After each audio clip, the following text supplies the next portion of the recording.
Ce printemps, le musée de la vie romantique consacre une exposition aux héroïnes romantiques. À travers 80 œuvres, essentiellement dues à des artistes français, le parcours nous propose de nous attarder sur les héroïnes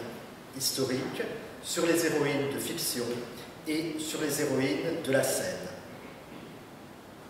La toile qui est derrière moi, due au peintre Gros, représente le suicide de Sappho. Avec cette toile, nous sommes tout à fait dans le sujet qui va nous intéresser, puisque cette héroïne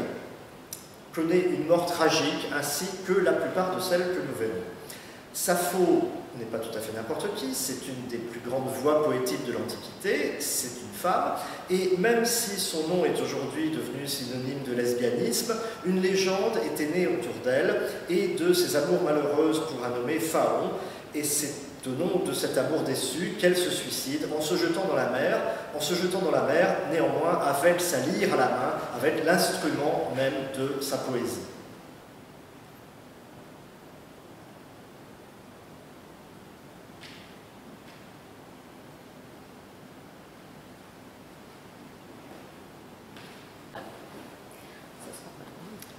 Bien sûr, on peut s'étonner que cet héroïsme féminin ne soit pas un héroïsme très actif. Il s'agit d'héroïnes parce que ces femmes sont connues dans l'histoire, dans la littérature, mais leur action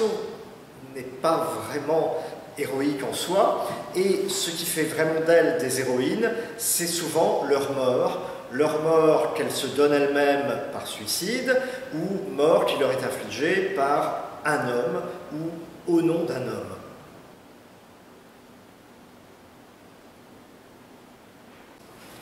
Pour la chaîne Culture franco-britannique, je voudrais plus spécialement m'attarder sur ces héroïnes qui font un trait d'union entre les deux pays, où nous verrons plus loin des héroïnes entièrement britanniques. Tout d'abord, je souhaiterais commencer par Jeanne d'Arc, évidemment victime française de la haine des Anglais, et dans l'exposition, nous la voyons sous différents visages, mais curieusement, jamais en tant que jeune fille inspirée par les voix divines, comme par la suite elle allait souvent être représentée. Ce n'est donc pas la bergère inspirée par les anges, que l'on verra ici, mais plutôt une guerrière, et une guerrière à la fin de son parcours, au moment où elle est envoyée au cachot, et surtout au moment de sa mort, avec notamment la toile d'Évariste Fragonard, le fils du grand Fragonard, qui la représente mourant sur le bûcher, entouré d'épais nuages de fumée, alors que les flammes s'apprêtent à la consumer.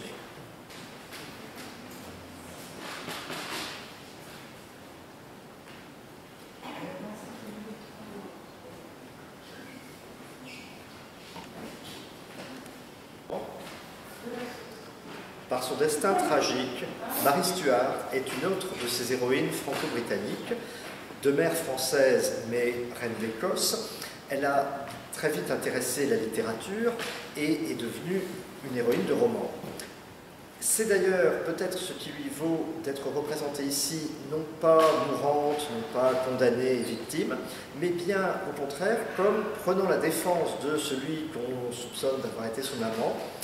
le nommé Rizzio, sur cette toile de Chaserio restée à l'état d'esquisse. Les deux autres œuvres exposées à ses côtés nous la montrent partant en exil, quittant la France pour se rendre outre-Manche, et enfin recevant la condamnation à mort qui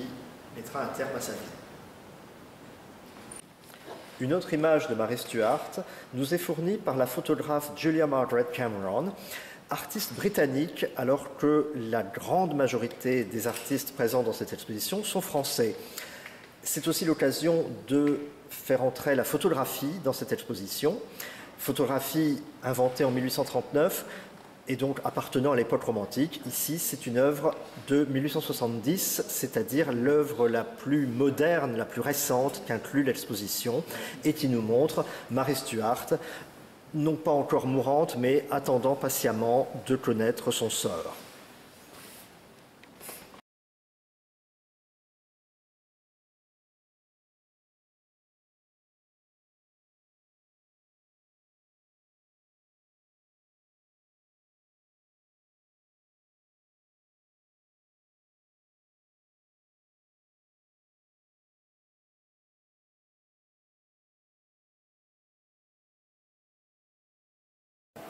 Parmi toutes les héroïnes de fiction, celles de Shakespeare vont bien sûr nous intéresser en priorité. C'est en 1827 qu'une troupe de comédiens britanniques vient jouer à Paris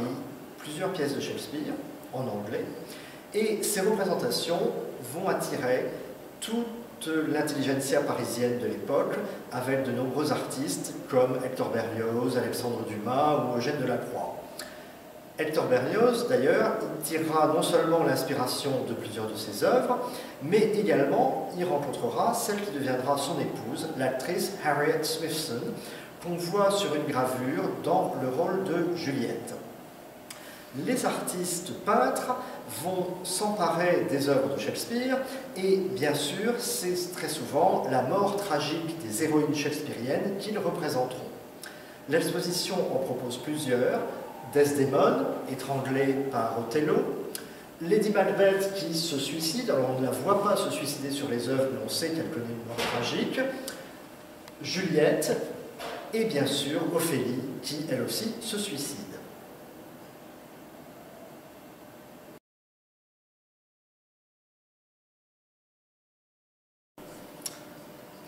Pour nous montrer Juliette dans son tombeau, peu avant sa mort aux côtés de Roméo, Delacroix n'hésite pas à dénuder la jeune fille dont la poitrine apparaît entièrement sur cette œuvre, ce qui est évidemment un peu étonnant par rapport au texte de Shakespeare qui ne prévoit absolument pas que l'héroïne soit nue à ce moment. Mais bien sûr, tous ces suicides sont aussi pour les artistes un prétexte à représenter ces femmes en tenue d'intérieur, pourrait-on dire, en tenue légère, en déshabillé, avec un degré de nudité variable qui peut être d'un sein, de plusieurs, voire parfois une nudité totale, pas pour Shakespeare, mais il y a au début de l'exposition une Cléopâtre, mais cela dit, Cléopâtre est une héroïne shakespearienne elle aussi. Il y a au début de l'exposition une Cléopâtre dont le suicide est représenté alors qu'elle est entièrement nue. Le comble de la sensualité est sans doute atteint par l'Ophélie de Léopold Burtt, peinte en 1852, qui est donc exactement contemporaine de la très célèbre Ophélie pré-raphaélite de Millais, mais qui s'en distingue totalement. D'une part parce que cette Ophélie est elle aussi dénudée, il y a véritablement érotisation de la belle mourante.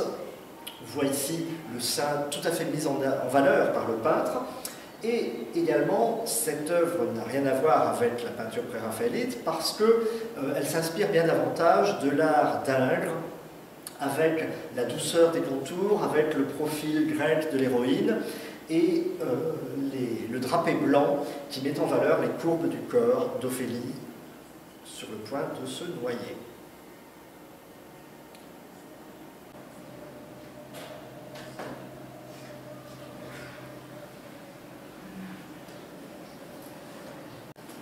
Cette exposition met également en valeur l'œuvre d'écrivains femmes qui ont eu à cœur de créer des héroïnes qui, cela dit, elles aussi connaissent souvent une mort tragique. Aurore Dupin, bien que tout à fait française, avait choisi un pseudonyme britannique, celui de George Sand, pseudonyme masculin, et elle est ici représentée par ce superbe portrait par Delacroix. Elle n'est pas la seule dans l'exposition, Madame de Staël est également là, et une romancière tout à fait oubliée de nos jours, une certaine Sophie Cottin, dont les romans sentimentaux ont eu un grand succès dans les toutes premières décennies du XIXe siècle.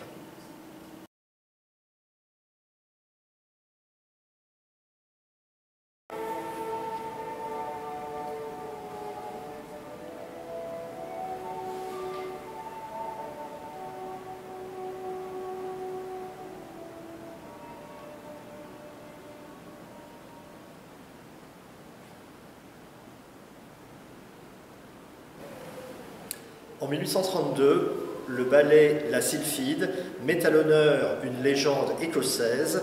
qui ravit les spectateurs parisiens avec la prestation de la danseuse Marie Taglioni, L'une des premières à avoir porté le fameux tutu romantique que l'on voit également présenté ici dans une version moderne, aucun des costumes du XIXe siècle n'ayant pu être préservé.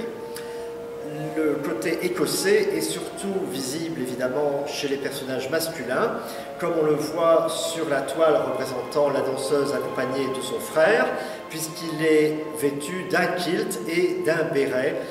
dans un tissu à carreaux parfaitement écossais.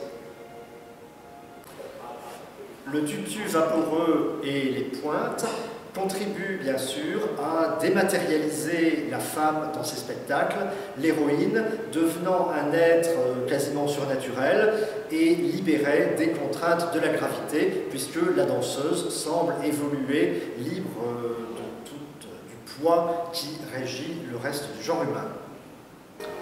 La danseuse de ballet devient ainsi un mythe romantique, au même titre que les autres héroïnes. Même si elle ne meurt pas toujours à la fin du spectacle, elle devient quand même l'une de ces femmes idéalisées, dématérialisées, déréalisées, qui s'inscrivent dans un univers parallèle, celui de la littérature ou du mythe.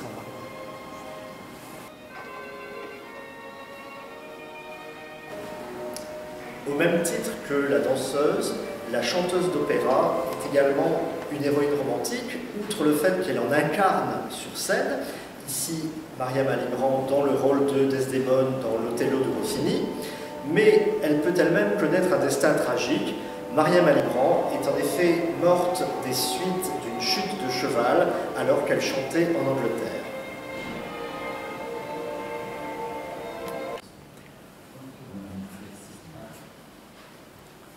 En fin de parcours, l'exposition propose en complément